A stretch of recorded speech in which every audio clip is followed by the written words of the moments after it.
네, 지난 그 목요일 때 제가 소개했던 한 기도문이 있어요. 샤를드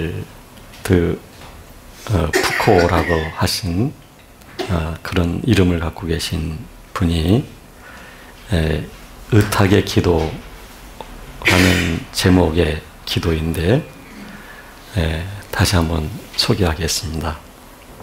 하나님 아버지, 이 몸을 당신께 바치오니 당신의 뜻대로 저를 어떻게 하소서.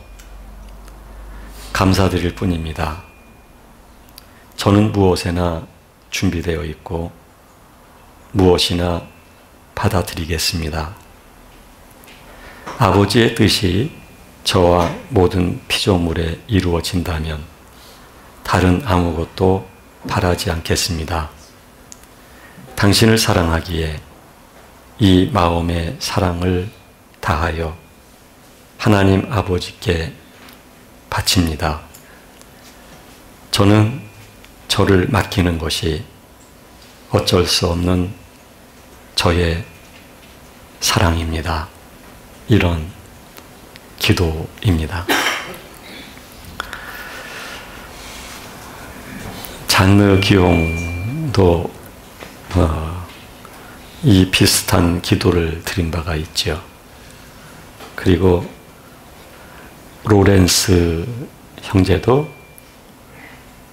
마찬가지로 이와 비슷한 기도를 드린 바가 있어요. 이분들의 공통된 점은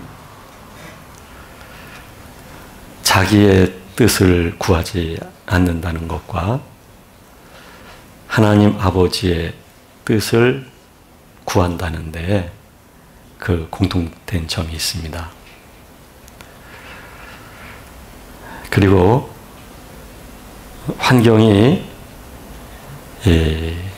자신들이 원하는 편안한 환경들만 구하지 않고요. 하나님의 뜻이라고 한다면 정말 어려운 환경까지도 받아들이겠습니다. 이런 마음을 가지고 살아간다는 그런 공통된 점이 있어요. 항상 제가 믿음의 본질에 대한 이야기를 많이 하는데요. 이게 바로 믿음입니다. 그리고 본질이라고 말할 수가 있어요. 우리가 하나님을 믿고 있잖아요. 하나님을 믿는다고 한다면 우리들이 이 샤를드 푸고라든가 장르 기용이라든가 로렌스 형제라든가 그분들의 기도가 곧 우리들의 기도여야만 되는 것입니다. 우리가 힘든 이유는 다른 게 아니에요. 이 기도와 반대에 대한 기도를 하고 있다는 것이죠.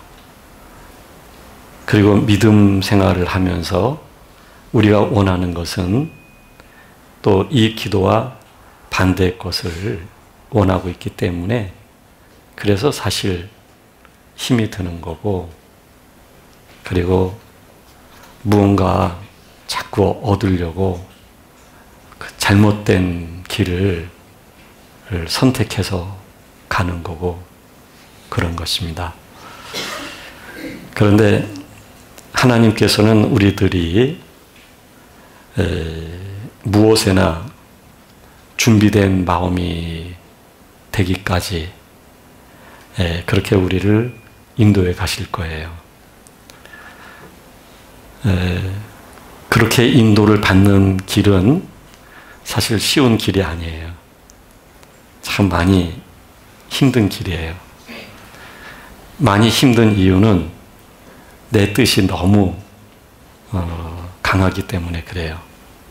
내가 하고 싶은 게, 내가 원하는 게 너무 강하기 때문에 그래요. 근데 하나님은 그런 마음들을 이제 굴복시키시는 거죠. 그리고 무엇에나 준비된 마음을 가질 수 있도록, 거기까지 우리가 잘할 수 있도록 하나님은 우리를 인도하시는 것입니다. 오늘 사도 바울도 같은 맥락의 말씀을 하고 있는 것입니다. 비천에 처할 줄도 알고 풍부에 처할 줄도 알아서 모든 일, 곧 배부름과 배고픔과 풍부와 궁핍에도 처할 줄 아는 일체의 비결을 배웠노라. 그러니까 사도 바울도 비천하면 비천한 대로, 풍부하면 풍부한 대로, 그리고 궁핍하면 궁핍한 대로, 배가 부르면 부른 대로, 배가 고프면 고픈 대로, 어떠한 것이든 하나님의 뜻이라고 하면 받아들일 수 있는 마음이 있다는 것을 고백하고 있는 것이죠.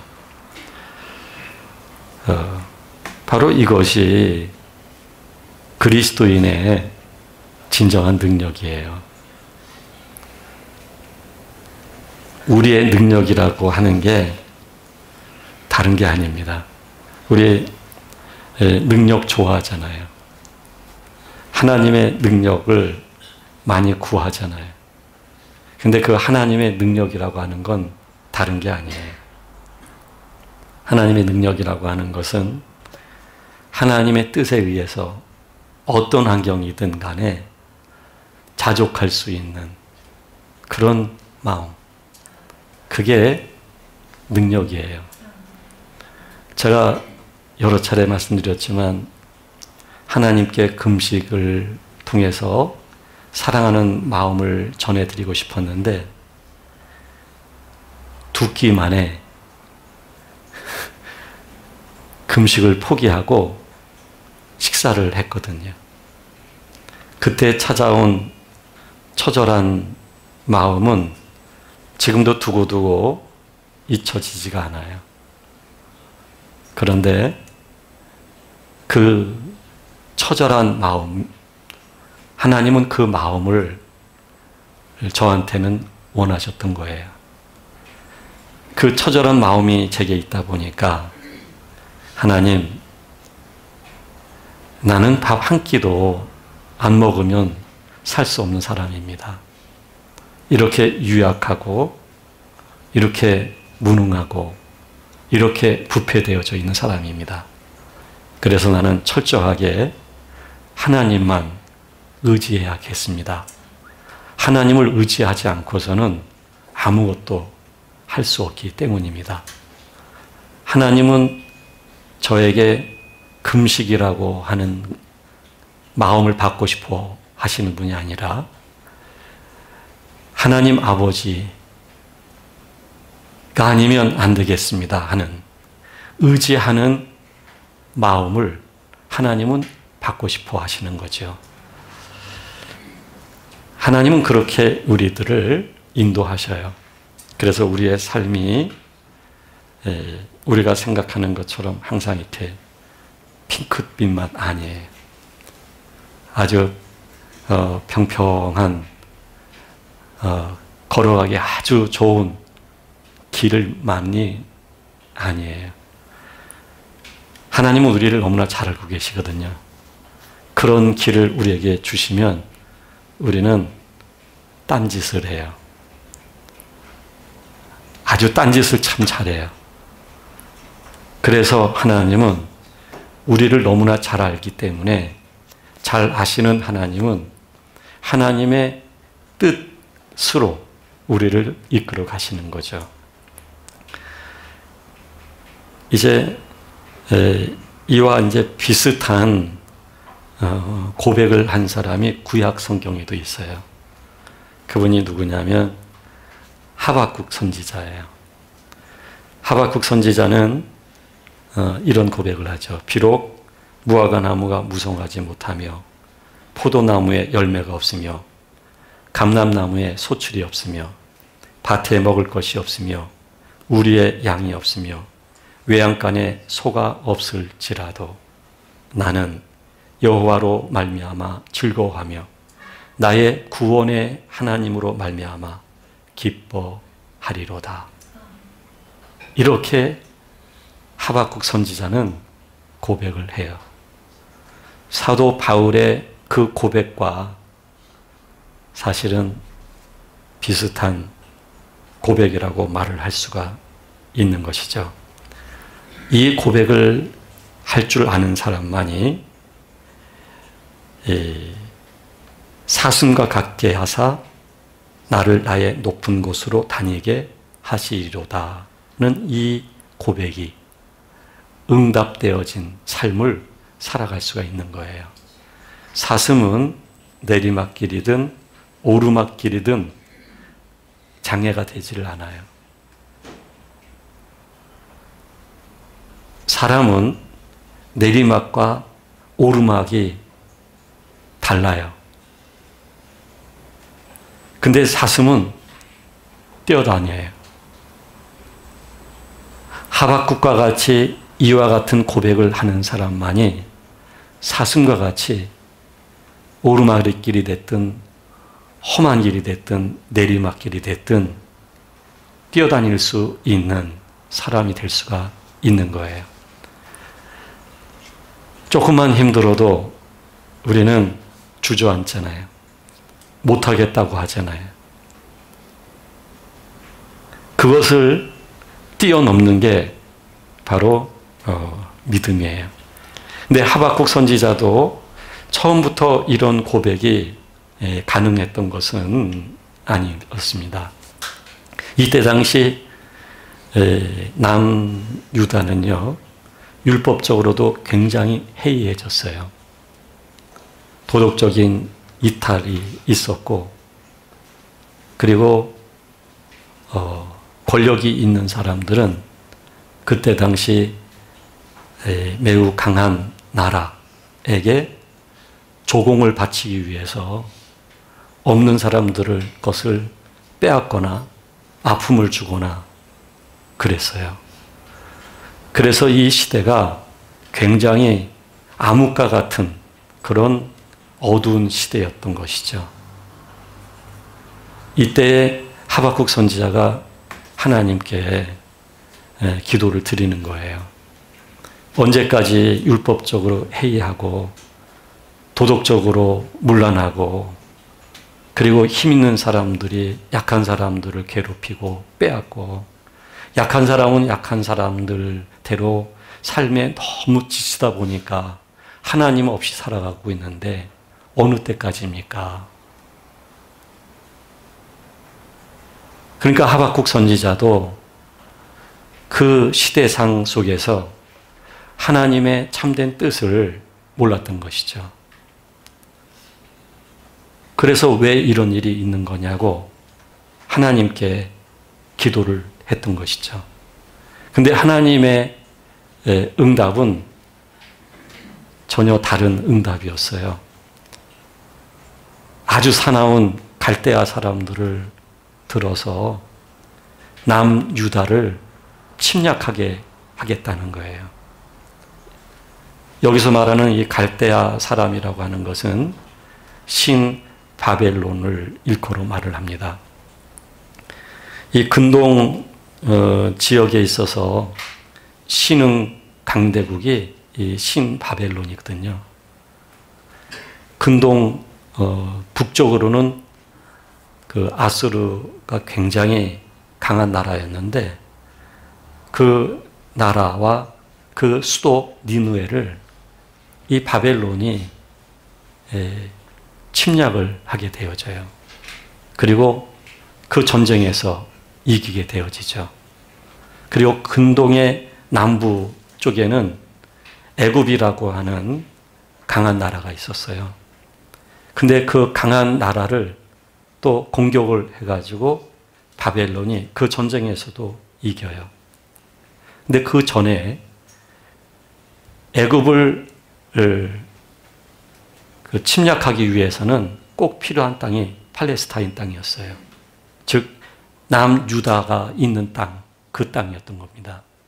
그래서 바벨론은 그 남유다를 먼저 점령해야만 그 다음 애굽을 점령하는데 굉장히 유리한 거죠.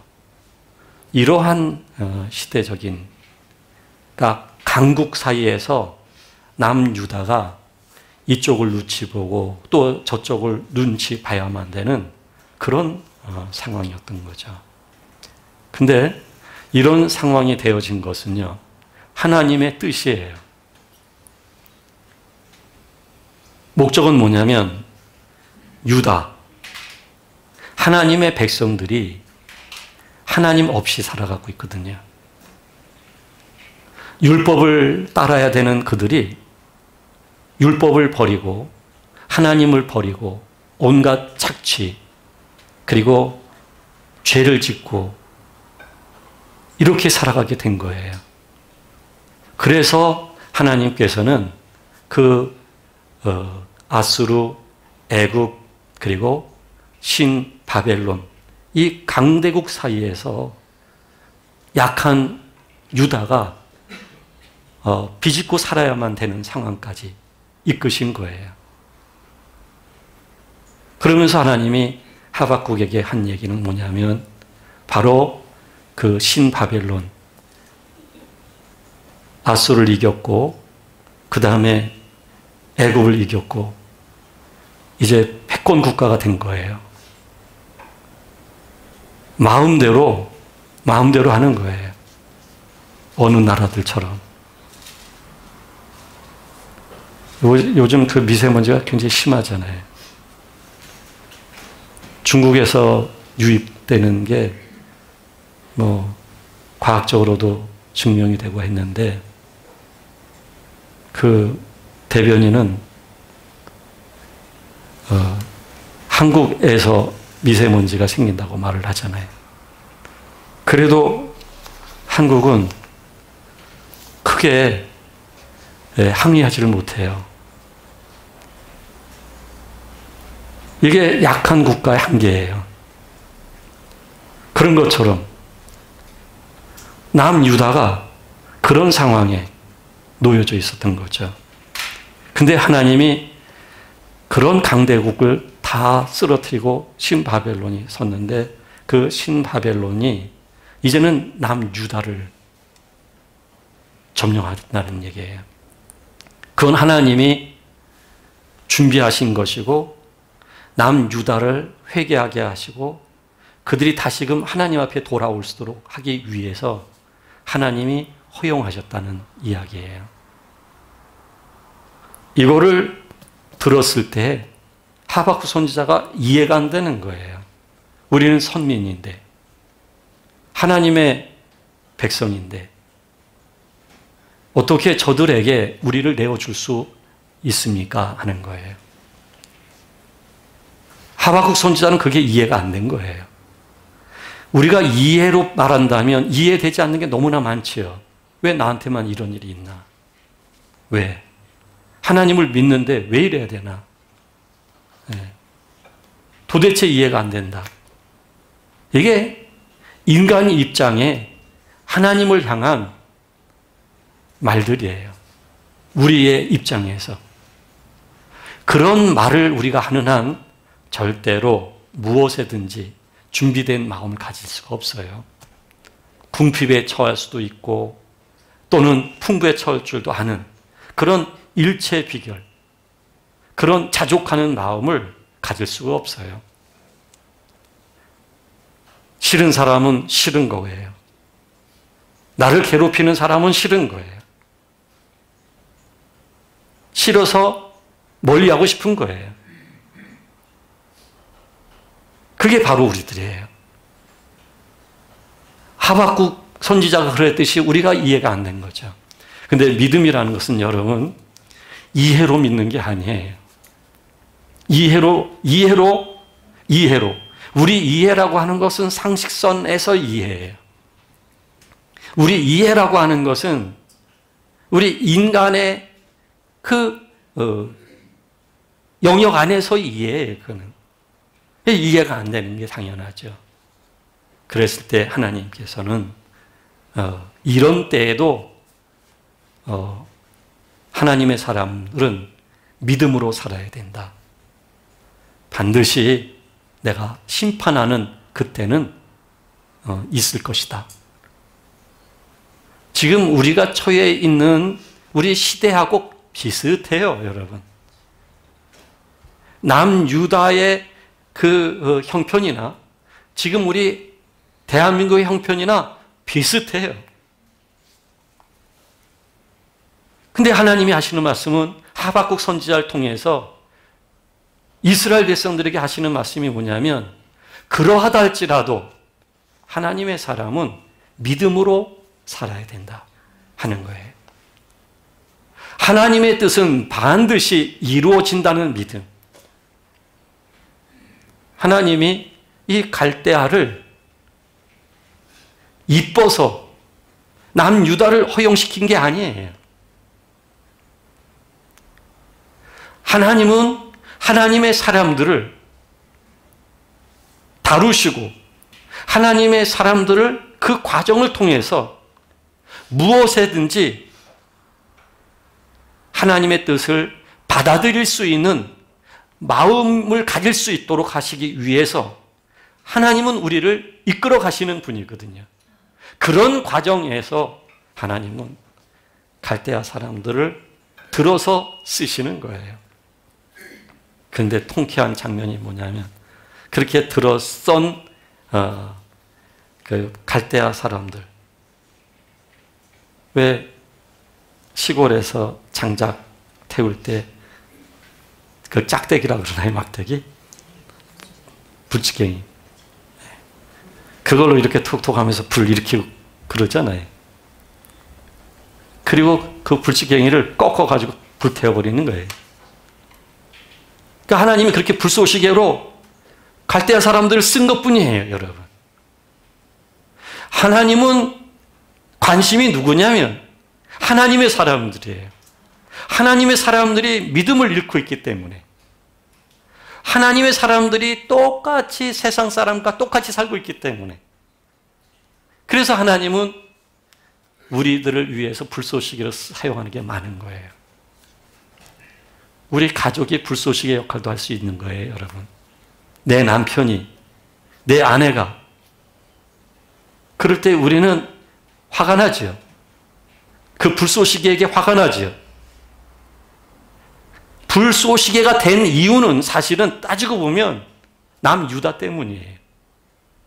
나 때문이에요, 나 때문에. 근데 우리는 얘기할 때 나 때문이라는 얘기는 전제해서 싹 깔아요. 근데 그 까는 게 뭐냐면, 안다 이거예요, 내가. 그 믿음은 안다고 싹 까는데, 근데 말끝, 뒤끝을 가서 보면 달라요. 못 살겠다는 거예요. 네. 근데 이유는 사실은 나 때문이에요, 나. 네. 그 사람이 불쏘시개 역할하는 이유가 거기 있는 거예요. 이 대목에서는 제가 말할 때 굉장히 참 조심스러워요. 어느 가정이든지 부부가 한쪽이 조금 믿음이 나은 쪽이 있거든요. 그거를 자기도 알고 있고 상대도 알고 있어요. 그래서 항상 자신이 믿음이 좀 덜하다, 아예 믿음이 없다, 한 사람이 믿음이 좀 괜찮다라고 했을 때, 그 봐 오늘 설교를 들었지 않느냐. 내가 그럴 수밖에 없는 이유, 나 아픈 사람이다.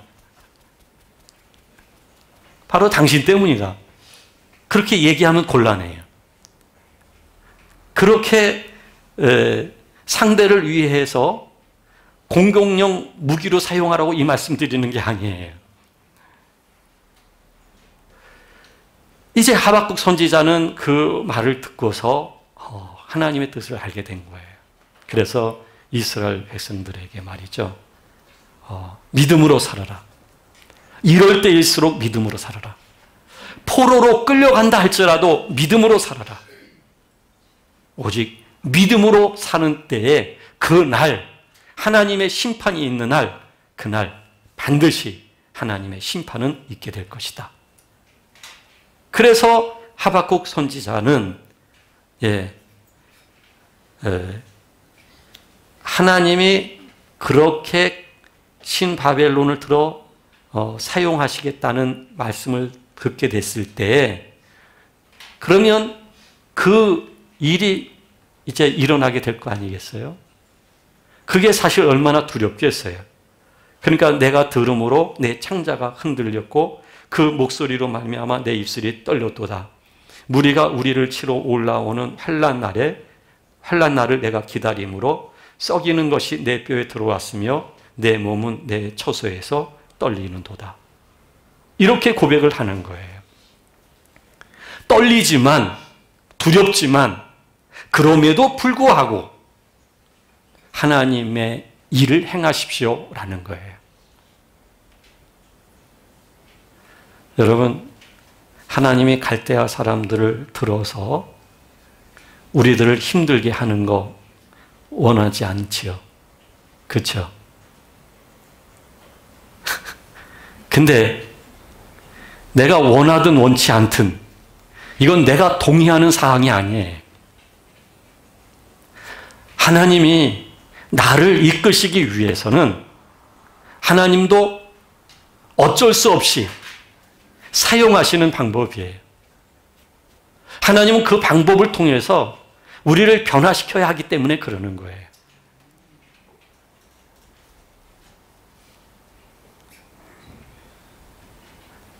제가 오늘 이 설교를 준비하면서 이 설교의 제목부터 듣고 여러분들이 좀 무서워하면 안 되는데, 이런 마음이 있었어요. 무서워하면 안 되는데. 사실 저 제목이 무서워할 만한 얘기는 아니에요. 우리는 저런 고백이 나와야 돼요. 그런 준비가 우리 마음속에 있어야 돼요. 우리 마음속에 그 준비가 없다고 한다면 그 준비가 이루어질 때까지 하나님은 역사하실 수밖에 없는 거예요. 사도 바울이 말이죠, 이 자족할 줄 아는 이 고백을 하기까지 사도 바울은 하나님의 다루심과 인도를 받았던 거예요.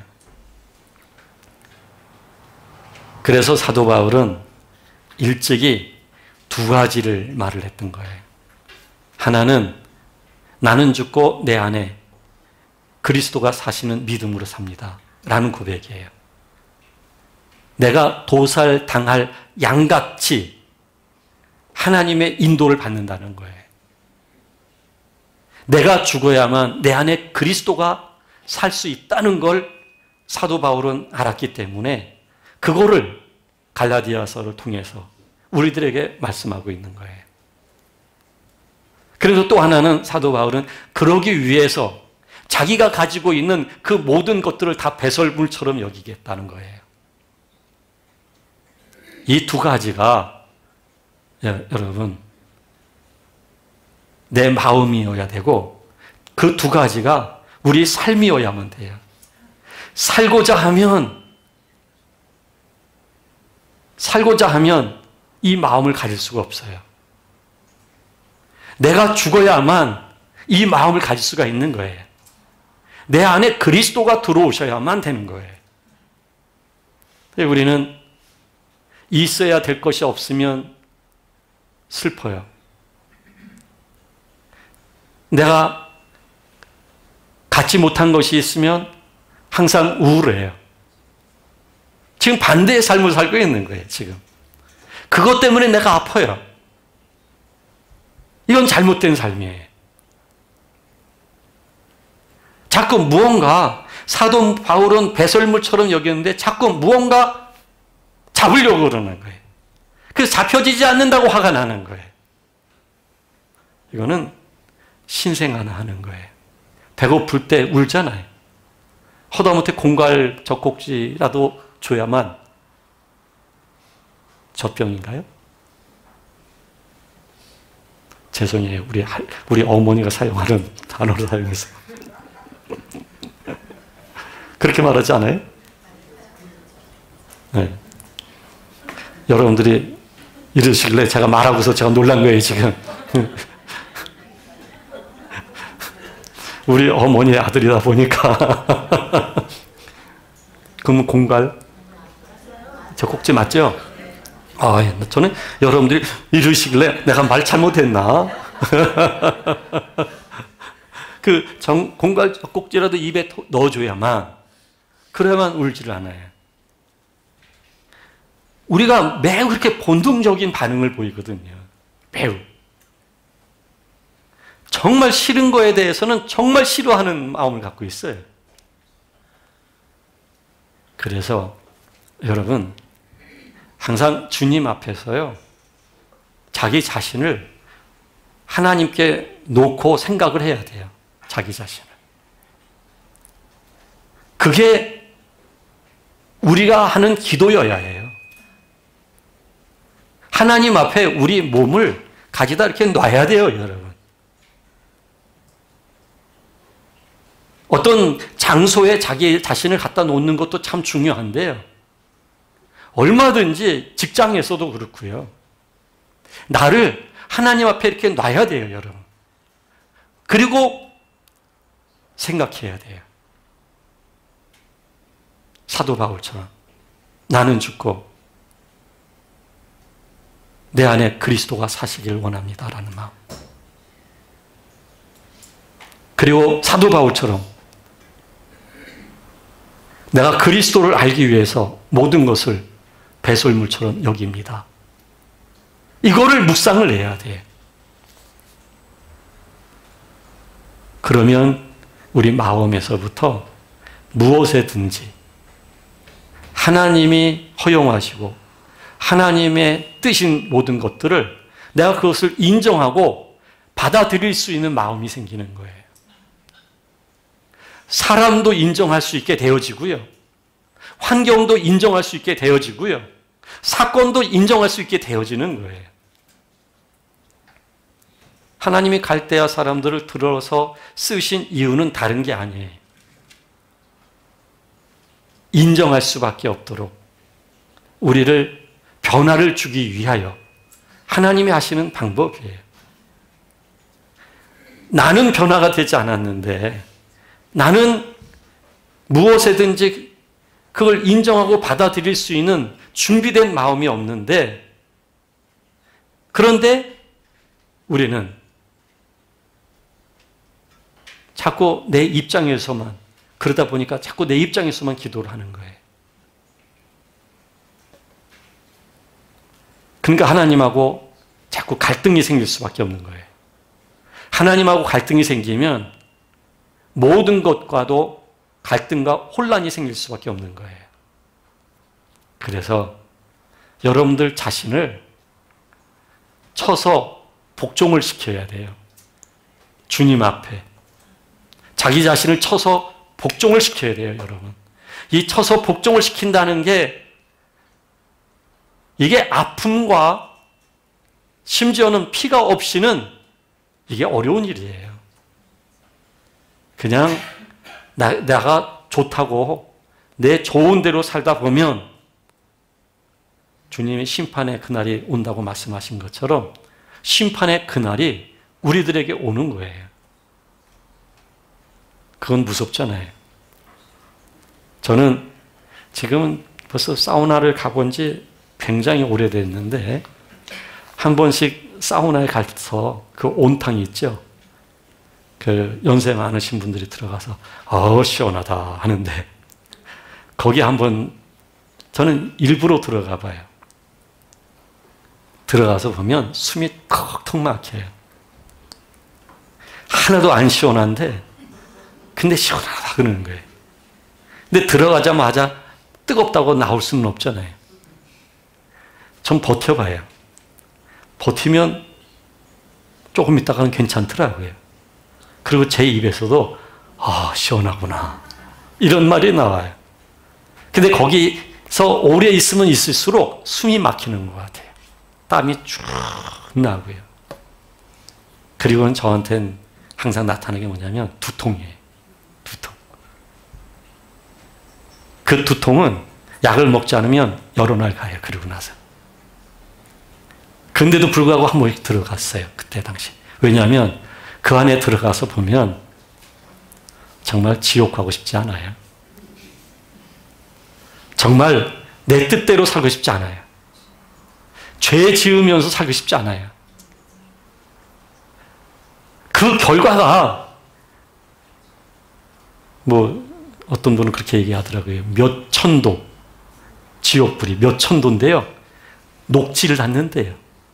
죽지를 않는데요. 그 불이 어떻게 된 불인지. 그런 고통.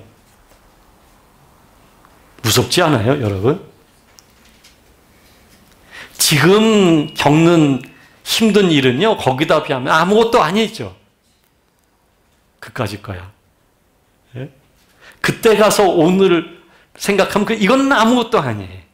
근데 우리는 그걸 모르니까 오늘 너무나 힘이 드는 거예요. 그래서 자기를 쳐서 복종을 시켜야 돼요. 자기를 쳐서. 어떻게 내가 하고 싶은 일만 하면서 살겠어요? 내가 기분 좋은 일만 골라서 하겠어요? 아니에요, 여러분. 십자가 앞에 자기를 칠 줄 알아야 돼요. 자기를 굴복시킬 줄 알아야 돼요. 하나님이 하나님대로 굴복시키시지만 나도 나를 하나님 앞에 굴복시키는 그런 노력이 있어야 돼요. 자기 자신을. 그래야 하나님 아버지에 의해서 우리가 새롭게 변화가 되어졌을 때에 우리는 어떤 것이든 하나님 아버지 뜻이라고 한다면 그걸 인정하고 받아들일 수 있는 그런 마음, 그 마음이 있는 거예요.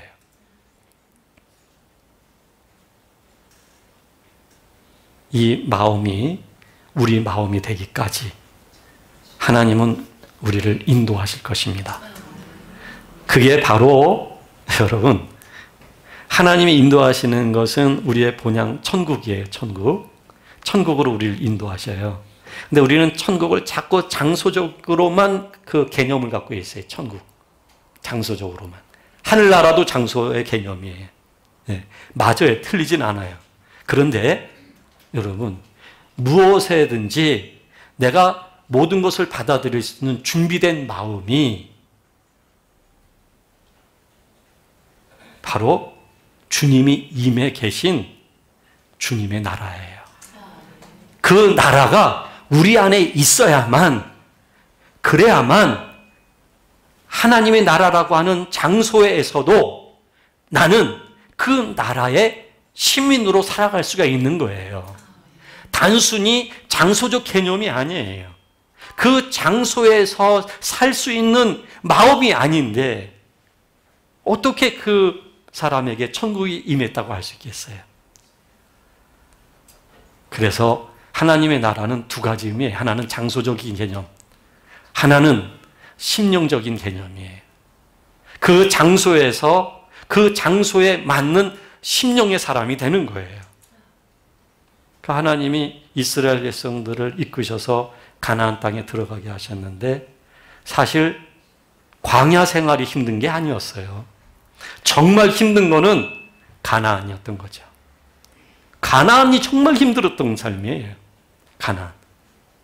왜냐하면 이 가나안은 하나님이 그 다스리시는 땅인데, 이 땅에서의 그 하나님이 다스리시는 땅인데, 이 땅에 가나안의 백성으로 들어갔다고 한다면, 그러면 이스라엘 백성들이 그 땅의 신분에 맞게 살아야만 되는 거예요. 이 신분에 맞게 살지를 못하다 보니까 하나님은 강대국을 들어서 이스라엘 백성들에게 침략하게 하시고 그들이 그 땅의 시민이 되기까지 변화를 주기 위하여 하나님은 역사하시잖아요. 그렇게 했는데도 불구하고 안 되다 보니 이미 하나님이 창세 전부터 갖고 계신 계획대로 예수 그리스도를 보내셔서 예수 그리스도를 죽게 하시고 그러나 부활 승천케 하시고 그리고 성령님을 보내주셔서 우리들에게 이제 하나님의 구원이 완전하게 완성되어질 수 있도록 하나님이 인도해 가고 계시는 거거든요. 그래서 여러분 마음으로 다짐하셔야 돼요. 힘든 일만 피해가고 지금까지 그랬다고 한다면, 힘든 일까지 하나님의 뜻이라고 한다면 그것까지 인정하고 받아들이는 거예요. 까다로운 사람도 인정하고 받아들이는 거예요. 어떤 부부는 그렇더라고요. 내가 애들 때문에 이혼하지 않고 산대요. 그러니까 얼마나 지옥이에요. 예? 그렇게 살면 얼마나 지옥이에요, 여러분. 이혼하고 싶은데 이혼할 수 없는 한 가지 이유 때문에 이혼 못한다 이거예요. 아주 쉬운 방법이 있는데 사랑하세요, 그분을. 그분 사랑하면 그분도 감동할 줄 알아요. 그분도 감동해가지고요, 눈물을 흘리면서 자신의 간까지 꺼낼 수 있어요. 자꾸 한쪽만 나쁘다고 하지 마세요, 여러분. 한쪽만 나쁜 게 아니에요. 한쪽이 더 나빠지는 이유는 내가 한쪽으로부터 상처를 받았다고 가정하지요. 상처를 받다 보니까 그 받은 상처 때문에 상대에 대해서 내가 자꾸 밀어내는 게 있는 거예요, 자꾸. 그러니까 한쪽에선 더 화가 나는 거예요. 네, 그러지 마세요. 사랑하세요. 이혼이요? 아주 쉬울 것 같으죠?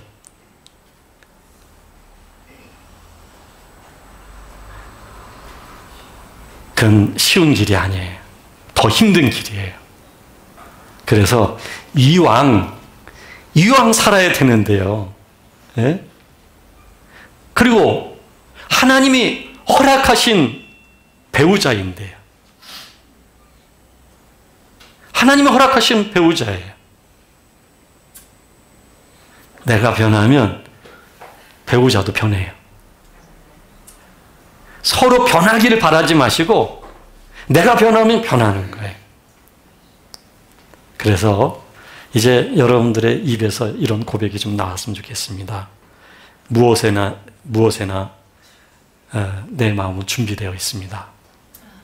하나님의 뜻이라고 한다면 사람이든 환경이든 사건이든 나는 좋습니다. 그것이 나의 소원입니다. 이런 마음으로 사신다면 여러분들을 흔들 것은 아무것도 없습니다. 여러분들을 그리스도의 사랑에서 끊을 수 있는 것은 그 어떤 것도 아무것도 없습니다. 이게 하나님이 여러분들에게 주시고자 하는 믿음이고 여러분들에게 누리게 하시려고 하는 참된 자유인 것입니다. 기도하겠습니다.